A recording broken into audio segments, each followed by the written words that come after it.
Today, we are going to visit Sinharaja, which is a World Heritage Site, through the Kudawa Conservation Centre at Ratnapura, Kalawana, which is one of the main access to 95% of the tourists.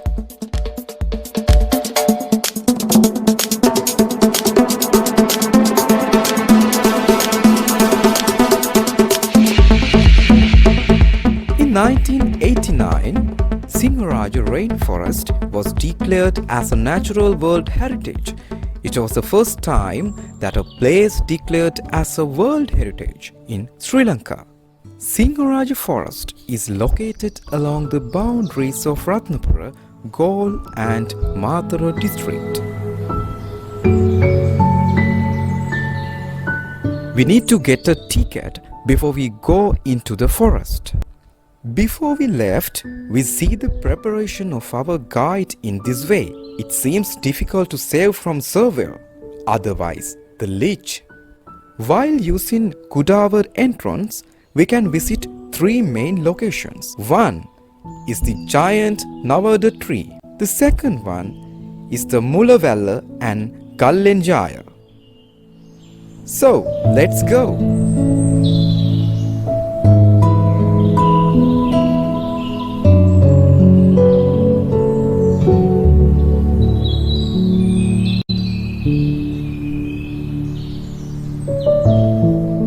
A bird making his nests. This is a bird native to Sri Lanka. This is our national bird.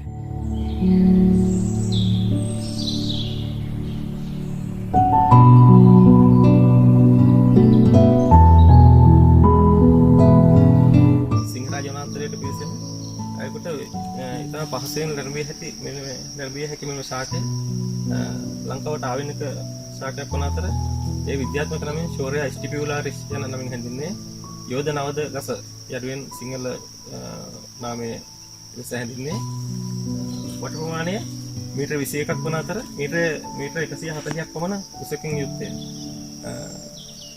වයස අවුරුදු 350ක් 400ක් පමණ වේ.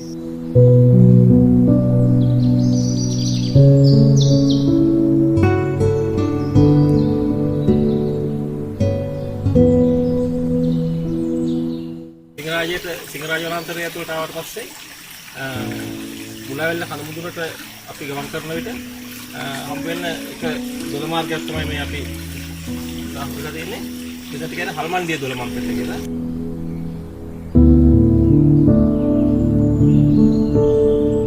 ඊට දුර්ලභ වනාන්තරයේ මැද බහුල වශයෙන් මුලාවැල්ල කඳුමුදුනට නගිනකොට අපිට වනරාජ සඳරාජ කියන ශාක විශේෂය හමු වෙනවා.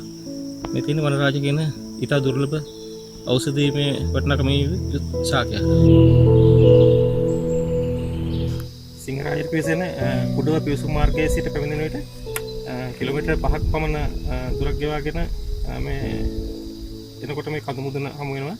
මේ මුලාවැල්ල කියන කඳුමුදුනයි මුහුදු මට්ටමේ සිට මීටර 760ක් පමණ උසකින් යුත් කඳුමුදුනක්. සිංහරාජයේ පිහිටා ඇති කඳුමුදුන් අතරින් සිංහරාජ වනාන්තරයේ කඳුමුදුන් 5ක් පමණ පිහිටා තියෙනවා. එයින් ඒ කඳුමුදුන් අතරින් 4 වෙනි ස්ථානයට පිහිටා ඇති මේ කඳුමුදුන මුලාවැල්ල ලෙස හඳුන්වනවා.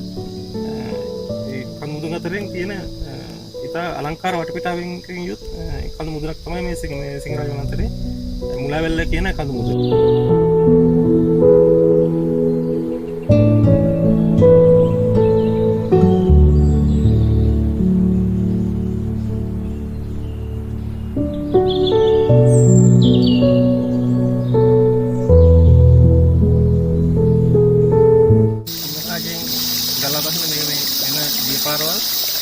කළුගඟ සහ ගෙන්ගඟ පෝෂණය කරනවා.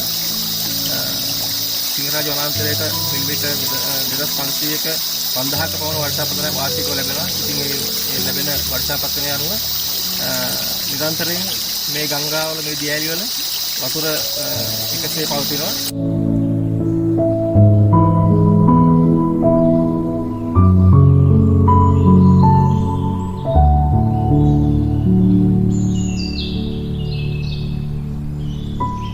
It is not an easy journey, but this beauty can alleviate all the pain.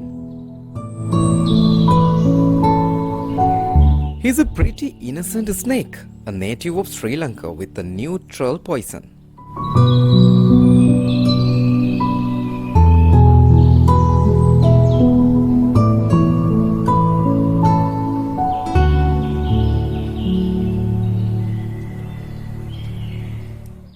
How long is he?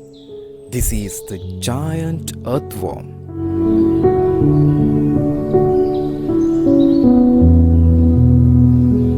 We can usually see about 240,000 plant species in 1 hectare of Sinharaja. දැන් ගල්ලෙන් ඈයට ළඟා වෙලා තියෙන්නේ. දැන් මෙතන ගල් ගුහා දෙකක් තියෙනවා. දැන් අපි මේ සිටින ස්ථානයේ සිට තව මීටර් 20ක් එහා පැත්තට ගියාම තව එක ගල් ගුහාවක් තියෙනවා.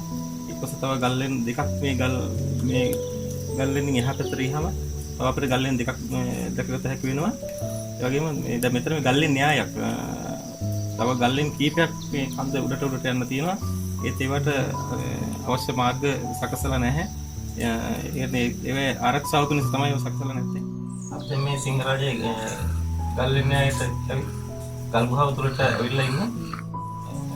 දැන් මෙතන එක ගල් ගුහාවක් තියෙනවා. තව එහා පැත්තට යනකොට තව එක ගල් ගුහාවක් තියෙනවා.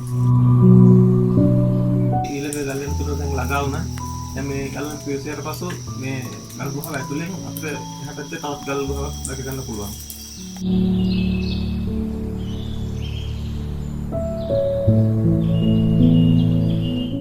The Sinharaja forest is so rich in biodiversity and beauty.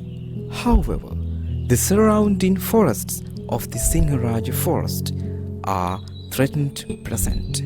Let's go to meet a special person to know the real situation of these forests.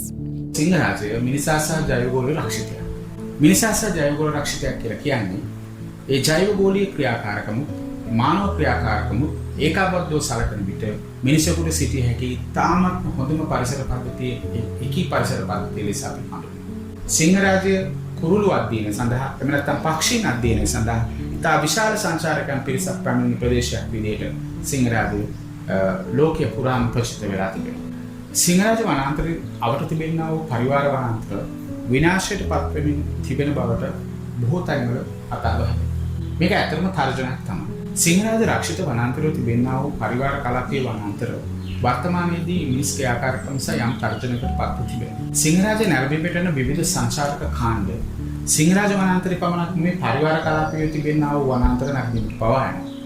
මේකේ නැරඹීම් ප්‍රවේශයන් තුළදී මෙන්ම මහජනතාව විසින් යම් යම් සිදු කරන ලබන ආවේදිකමත් ක්‍රියාකාරකම් හේතු කොටගෙන පොලිතින් භාවිත කිරීම ඊටත් අමතරව වෙනත් පරිසරයට ප්‍රතිවිරුද්ධ ක්‍රියාවලින් උදාහරණ කසල බැහැර කිරීම වැනි කාර්යයන් සිදු වෙනවා. වැඩිම හානිය සිංහරාජ පරිවාර කලාපය සහ සිංහරාජ තුලට රැගෙන එන්නේ මේ දේශීය සංචාරකයන්. දේශීය සංචාරකයන් එහෙම නැත්නම් අපේ රටේ ජනතාවට තාමත් ශ්‍රී ලංකාවේ වන තමන්ගේ වනාන්තර පිළිබඳව තිබෙන එහි තිබෙන වටිනාකම පිළිබඳව එහි තිබෙන වැදගත්කම පිළිබඳව අපි වනාන්තර ආරක්ෂා කරගත්තු යුත්තේ ඇයි කියන එක පිළිබඳව තාම අවබෝධයක් පවතින්නේ නැහැ. ඉතින් මේ සිංහරාජයේ රැක ගැනීම වන සංරක්ෂණ දෙපාර්තමේන්තුව හෝ රාජ්‍ය ආයතන හෝ කිසිවෙකුට තනිව කළ හැකි කාරණයක්. අනිවාර්යයෙන් ඔබේ සහාය අවශ්‍යයි. ඔබ එන්න සිංහරාජය නරඹන්න සිංහරාජය ගැන ලෝකයේ හැමෝටම කියන්න. නමුත් අපට අවශ්‍ය මේ වනාන්තරයට අවශ්‍ය ඔබ ගෙනෙන ලබන පොලිතින් හෝ අපට ලැබෙන කිසිවක් නෙමෙයි. අපට අවශ්‍ය ඔබගේ පියසටහන් පමණයි. මම හිතන්නේ ජනතාවට දිය යුතු වැදගත්ම පණිවිඩය ඔබ. Think for a while. There is no need to learn birds to sing, flowers to blossom, and rivers to stream, but man has to teach how to save the nature.